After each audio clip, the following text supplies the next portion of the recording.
Hello दोस्तों। पिछले video में हम लोगों ने एम्पियर के परिपथीय नियम के अनुप्रयोग के बारे में पढ़ा था और वहाँ हमने बताया था कि एक धारावाही चालक के कारण अगर आप चारों ओर उसके चुंबकीय क्षेत्र निकालना चाहते हैं तो कैसे निकाला जाएगा, और वहाँ पर हमने एक फार्मूला डिराइव किया था। और इस वीडियो में भी हम लोग एम्पियर के परिपथीय नियम का अनुप्रयोग ही पढ़ेंगे, लेकिन यहाँ पर हम एम्पियर के परिपथीय नियम का अनुप्रयोग करके बेलनाकार ठोस चालक के चारों ओर, उसके सतह पर और उसके अंदर चुंबकीय क्षेत्र की तीव्रता ज्ञात करेंगे। तो आइए इस टॉपिक को शुरू करते हैं। तो हमारा टॉपिक है धारावाही बेलनाकार ठोस चालक के कारण चुंबकीय क्षेत्र। जो पिछला वीडियो था उसमें हमने एक तार लिया था, तार आपका क्या था, पतला था। यहाँ पर हम तार नहीं लेंगे, हम बेलनाकार मोटा चालक लेंगे, बेलनाकार चालक लेंगे जो मोटा रहेगा और ठोस रहेगा, और उसके कारण हम यहाँ पर चुंबकीय क्षेत्र की तीव्रता ज्ञात करेंगे। ध्यान से देखिए, यहाँ पर हम एक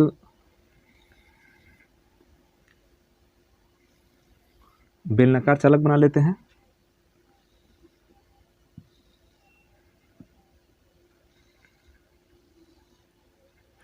पिछली वीडियो में यहाँ पतला तार लिया गया था और इसमें हम लोग उस पतले तार के बजाय मोटा चालक लेंगे। ठीक, तो हमने एक बेलन बना दिया, बेलनाकार चालक हो गया, ये इसका अक्ष हो गया। अब इस बेलनाकार जो आपका चालक है इसमें धारा प्रवाहित हो रहा है I, इसमें धारा प्रवाहित हो रहा है I। तो जैसा कि आप जानते हैं कि जब किसी भी चालक में, चाहे वो किसी भी तरह का चालक हो, बेलनाकार हो या पतला चालक तार हो, जैसा भी तार हो, उसमें जब हम विद्युत धारा प्रवाहित करते हैं तो उसके चारों ओर एक प्रकार का चुंबकीय क्षेत्र उत्पन्न हो जाता है, और वही चुंबकीय क्षेत्र यहाँ भी उत्पन्न होगा, क्योंकि जब इसमें धारा प्रवाहित किया जाएगा तो यहाँ पर चुंबकीय क्षेत्र उत्पन्न होगा। अब देखते हैं चुंबकीय क्षेत्र उत्पन्न कैसे होगा। तो आप जान रहे हैं कि धारा की दिशा कहाँ से है, नीचे से ऊपर की तरफ है। तो हम चुंबकीय क्षेत्र की दिशा को ज्ञात करने के लिए हम अंगूठे को धारा की दिशा में रखते हैं और अपनी अंगुलियों को मोड़ते हैं। तो जो अंगुलियों को मोड़ने की दिशा होती है वही चुंबकीय क्षेत्र की दिशा होगी। तो यहाँ पर भी इस बेलनाकार जो चालक है, इस तरह से उसके चारों ओर चुंबकीय क्षेत्र काम कर रहा है, और हमको इसके अक्ष से स्मॉल r दूरी पर बाहर हमको चुंबकीय क्षेत्र ज्ञात कर देना है। तो जैसा कि एम्पियर ने बताया था कि जब एम्पियर के नियम से चुंबकीय क्षेत्र ज्ञात किया जाता है तो उसके लिए एक एम्पियर पथ बनाना पड़ता है, एम्पियर पथ, और वह एम्पियर पथ उस बिंदु से होकर जाना चाहिए जहां पर आप चुंबकीय क्षेत्र की तीव्रता ज्ञात करना चाहते हैं। तो हम यहाँ पर चुंबकीय क्षेत्र की तीव्रता ज्ञात करना चाहते हैं, तो यहाँ से एक एम्पियर पथ बनाएंगे जिसको एम्पियर लूप भी कहते हैं।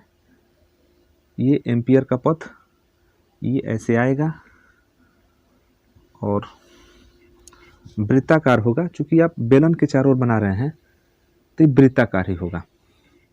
ये अंदर से घूम के आएगा। जैसे आप समझ सकते हैं कि ये अगर आपका चालक तार है तो इससे r दूरी पर बाहर हम चुंबकीय क्षेत्र ज्ञात करना चाहते हैं। तो जब हम एम्पियर लूप बनाएंगे तो यहाँ से चारों ओर से घूम के हमारा वृत्त आएगा। क्योंकि बेलनाकार है तो आपका जो एम्पियर लूप होगा वो भी कैसा होगा, वृत्ताकार होगा, और वो यहाँ से r दूरी पर होगा। ठीक, अब यहाँ पर हमको चुंबकीय क्षेत्र की तीव्रता ज्ञात करनी है। तो एम्पियर के नियमानुसार यहाँ पर लिखेंगे हम, एम्पियर के नियम से क्या होता है, एम्पियर के नियम से vector B dot vector D L equal to mu zero into I, और ये आई जो है कुल धारा है। अब यहाँ पर चूंकि चुंबकीय क्षेत्र हमको ज्ञात करना है तो हम मान लेते हैं कि यहाँ पर चुंबकीय क्षेत्र कितना है, बी है। यहाँ पर चुंबकीय क्षेत्र कितना मान लेते हैं, बी। यह बिंदु हमने पी माना था, यहाँ पर हम चुंबकीय क्षेत्र कितना मान लेते हैं, बी मान लेते हैं। वही हमको ज्ञात करना है। और आपको पता है कि एम्पियर के परिपथीय नियम में डीएल आता है। तो डीएल होता कहाँ है, डीएल एम्पियर पथ का ही छोटा सा, एम्पियर लूप का ही छोटा सा खंड होता है। तो हम यहाँ पर एक छोटा सा खंड डीएल मान लेते हैं। ये छोटा सा खंड क्या रहेगा, डीएल। ये छोटा सा खंड रहेगा डीएल।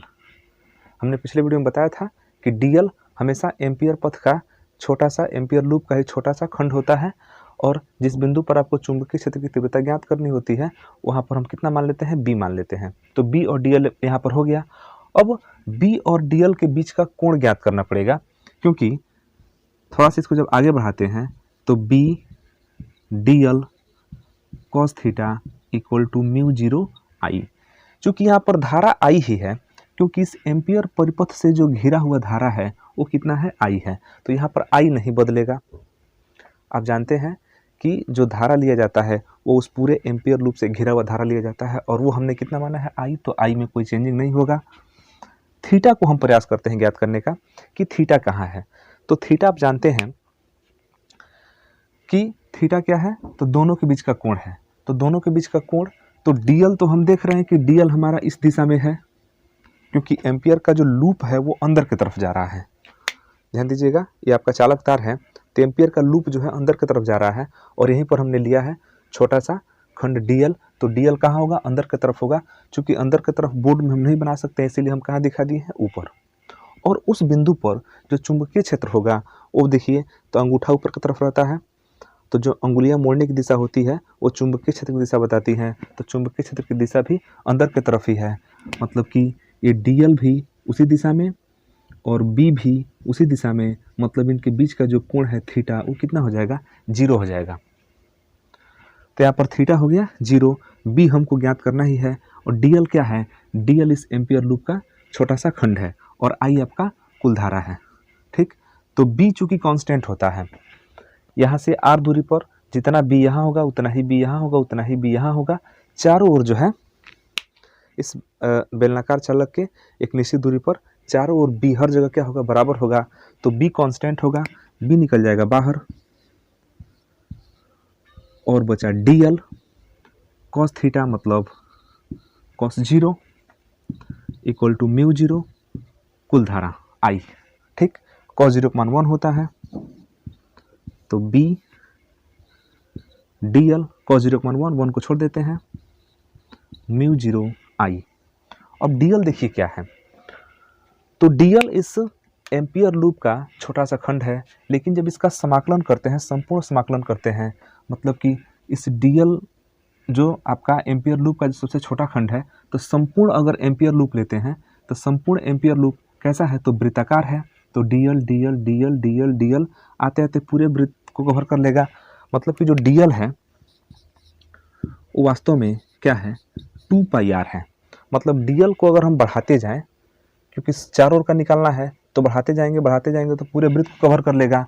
और वृत्त का जो पूरा सरकमफ्रेंस होता है, परिधि होता है, वो होता है 2 पाई आर। तो डीएल डीएल कवर करते कितना कर लेगा, पूरे वृत्त का परिधि कवर कर लेगा, और परिधि का फार्मूला होता है 2 पाई आर, मतलब डीएल बढ़ के कितना हो जाएगा, 2 पाई आर हो जाएगा, और इधर हो गया म्यू जीरो आई। अब आप जब बी निकालेंगे यहाँ से, तो 2 पाई आर कहाँ जाएगा, नीचे, म्यू जीरो आई बटा 2 पाई आर। इसको हम एक तरीके से और लिख सकते हैं, ऊपर नीचे अगर 2 से गुणा कर दें तो mu zero by 4 pi, mu zero by 4 pi into 2 आई बटे आर। तो ये हमारा हो गया इस बेलनाकार चालक के कारण चुंबकीय क्षेत्र। ठीक, तो ये देखिए ये चालक के बाहर है, ध्यान दीजिएगा, ये चालक के कहाँ है, बाहर है। अब अगर प्रश्न ये कोई पूछे कि इस चालक के पृष्ठ पर कितना होगा, जो बेलनाकार चालक है उसके पृष्ठ पर कितना चुंबकीय क्षेत्र होगा, तो ध्यान दीजिएगा इस चालक के बाहर हमने निकाला है। अब इसके पृष्ठ पर अगर कोई पूछे कि पृष्ठ पर कितना होगा, तो पृष्ठ पर ज्ञात करने के लिए ध्यान दीजिएगा कि पृष्ठ का मतलब कि हमको यहीं पर ज्ञात करना है। तो यदि हम यह मान लें कि जो आपका बेलन है, ठोस बेलन है, इसकी त्रिज्या कैपिटल आर है, तो उस कंडीशन में जो आर है, स्मॉल आर, वो तो यहाँ पर आ जाएगा। मतलब कि ऐसे लिख सकते हैं, बेलन के पृष्ठ पर चुंबकीय क्षेत्र। तो अगर बेलन के पृष्ठ पर आप चुंबकीय क्षेत्र निकालेंगे तो उस कंडीशन में देखिएगा कि जो ये बाहर निकाले हैं ना, जो स्मॉल आर दूरी पर, वो आर तो यहीं के लिए हो जाएगा। ठीक, तो उस कंडीशन में small R equal to capital R, मतलब कि यहाँ पर इसके अक्ष से हम आर दूरी पर निकाल रहे हैं। अब हम यहाँ से यहीं के लिए निकालेंगे तो स्मॉल आर का काम कौन करेगा, कैपिटल आर करेगा। वही कैपिटल आर इसमें ले आकर रख देंगे। It implies that B equal to mu zero R by 2 pi R, sorry mu zero I है, ये आई है जो आई धारा बह रहा है, और 2 पाई आर, या ऐसे कह सकते हैं कि B equal to mu zero by 4 pi, इसको म्यू नॉट भी पढ़ते हैं, 4 पाई 2 आई बटे कैपिटल आर। तो ये दोनों के दोनों फार्मूला जो है उपयोग करके हम इसके पृष्ठ पर भी निकाल सकते हैं। तो ये रहा बेलनाकार चालक से आर दूरी पर बाहर, और ये बेलनाकार चालक के पृष्ठ के लिए चुंबकीय क्षेत्र। तो आप एक बार इसका स्क्रीनशॉट ले लीजिए। हम अब निकालते हैं कि यदि इस बेलनाकार पृष्ठ के अंदर चुंबकीय क्षेत्र पूछ दे तो कैसे निकालेंगे। तो पहले आप इसका स्क्रीनशॉट ले लीजिए। आइए अब देखते हैं बेलन के अंदर चुंबकीय क्षेत्र। तो बेलन के अंदर चुंबकीय क्षेत्र हम मान लेते हैं कि यहाँ पर हम ज्ञात करना चाहते हैं। तो बेलन के अंदर एक चुंबकीय किसी बिंदु पर चुंबकीय क्षेत्र ज्ञात करना चाहते हैं जो अक्ष से स्मॉल आर दूरी पर है। तो इस कंडीशन में देखेंगे तो स्मॉल आर इस कैपिटल आर से क्या रहेगा, छोटा रहेगा। अगर आप बाहर निकालेंगे तो स्मॉल आर बड़ा हो जाएगा, पृष्ठ पर निकालेंगे तो स्मॉल आर कैपिटल आर के बराबर हो जाएगा, और अंदर निकालेंगे तो स्मॉल आर कैपिटल आर से छोटा रहेगा।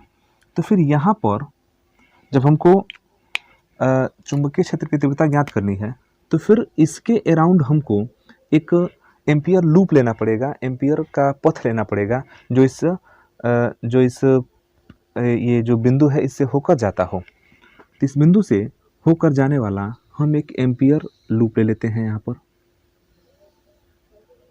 पर ये हमारा एम्पियर लूप हो गया। अब अगर देखें यहाँ पर तो हमको एक आंतरिक बेलन प्राप्त हो रहा है। अंदर देखिए संपूर्ण बेलन में आई धारा बह रहा है, इस संपूर्ण बेलन में आई धारा बह रहा है, लेकिन हम पूछे कि क्या इसमें भी आई धारा बह रहा है, तो नहीं, यहाँ पर कुछ और धारा बहेगा, आई नहीं बहेगा लेकिन कुछ और बहेगा। और जब हम एम्पियर के परिपथीय नियम से चुंबकीय क्षेत्र ज्ञात करते हैं तो जो एम्पियर लूप होता है ना, उसी से घिरा हुआ संपूर्ण धारा लेते हैं। तो अब हम आई नहीं लेंगे, इसके अंदर जितना धारा बहेगा वही लिया जाएगा। तो जैसा कि आप जानते हैं कि इस संपूर्ण पृष्ठ में कितना धारा बह रहा है, आई। तो हम ऐसे कह सकते हैं कि इस पूरा जो संपूर्ण आपका अनुप्रस्थ क्षेत्रफल है इसमें कितना धारा बह रहा है, आई। तो लिखेंगे, देखिए हम पहले धारा निकाल रहे हैं कि केवल इसमें से कितना धारा होगा बह रहा है, क्योंकि संपूर्ण धारा तो आई जा ही रहा है।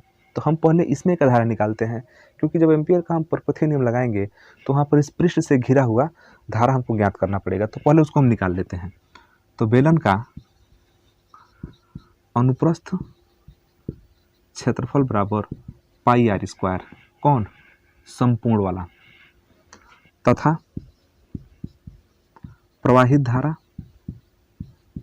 प्रवाहित धारा बराबर आई। तो हम अगर कहें कि जब इतना संपूर्ण में आई धारा बह रहा है तो इसके एकांक क्षेत्रफल में कितना धारा बहेगा।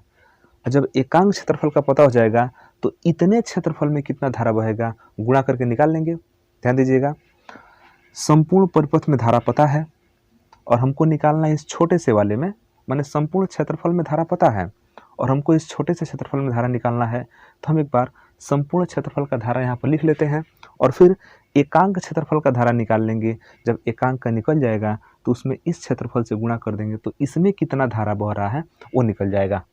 यहाँ पर लिखेंगे एकांक क्षेत्रफल में प्रवाहित धारा बराबर आई बटे पाई आर स्क्वायर, कैपिटल आर। ठीक,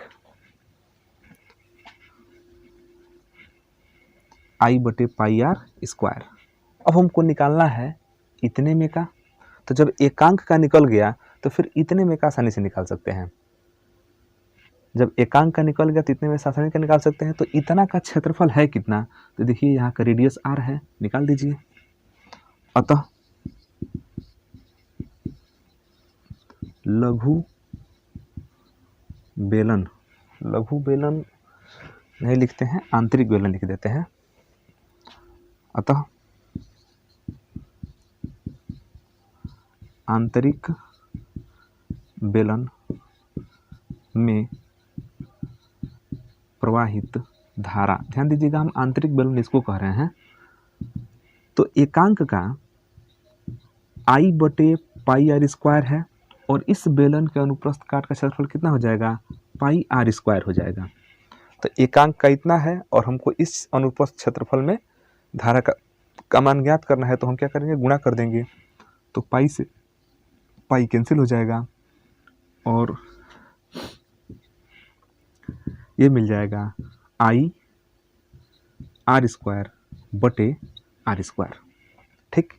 मतलब कि यही वो धारा है, संपूर्ण धारा, जो इस अंदर वाले आंतरिक बेलन में बह रहा है। अब यहाँ पर चुंबकीय क्षेत्र कितना ज्ञात करना है, हमको B ज्ञात करना है। तो यदि वहाँ पर चुंबकीय क्षेत्र B है तो फिर वहाँ पर एक छोटा सा लघु अवयव कौन सा लेंगे, dl लेंगे। और सेम पोजीशन होगा जैसे इस संपूर्ण में थीटा 0 आया था, उसी तरह इस आंतरिक जो बेलन है इसमें भी थीटा कितना आएगा, 0 आएगा। और हम मान लेते हैं कि यहाँ पर चुंबकीय क्षेत्र कितना है, B है। तो यहाँ पर लिखेंगे एम्पियर के नियम से B.dl इक्वल टू μ0 I, ठीक। और हम जानते हैं कि ये होता है B/dl cos थीटा और ये होता है μ0 I। I इसमें प्रवाहित धारा है। तो प्रवाहित धारा में कितना निकाला है, प्रवाहित धारा में निकाला है IR²/R², IR²/R²। हम यह मान लेते हैं ना कि यहाँ अंदर जो प्रवाहित धारा है वो I' है, क्योंकि थोड़ा सा दिक्कत हो रहा है, यहाँ पर दोनों I जैसा दिख रहा है। तो यहाँ पर मान लेते हैं I'। तो अंदर का धारा कितना है, I' है, तो यहाँ पर आप I' कर लीजिए। और I' का मान कितना हो गया, small I R² capital R², थोड़ा सा मिस्टेक, कैपिटल R²। ध्यान दीजिएगा पूरा बेलन में धारा स्मॉल I और अंदर वाले में कितना बह रहा है, I'। तो I' का हमने यहाँ पर निकाला है, यह हो गया। अब B कांस्टेंट है, B हो गया बाहर, dl और cos थीटा, थीटा यहाँ पर 0 है तो cos 0 का मान कितना हो जाएगा, 1। ये हो गया μ0 I स्मॉल R² बटे कैपिटल R²। अब dl देखिए कितना होगा, तो जो dl होगा तो फिर वही एम्पियर लूप को ही कवर करेगा, dl dl dl dl dl dl पूरा एम्पियर लूप को कवर करेगा। और एम्पियर लूप आपका कैसा है, वृत्ताकार है। तो वृत्ताकार का जो संपूर्ण लंबाई होता है, परिधि होता है, वो तो 2πr होता है।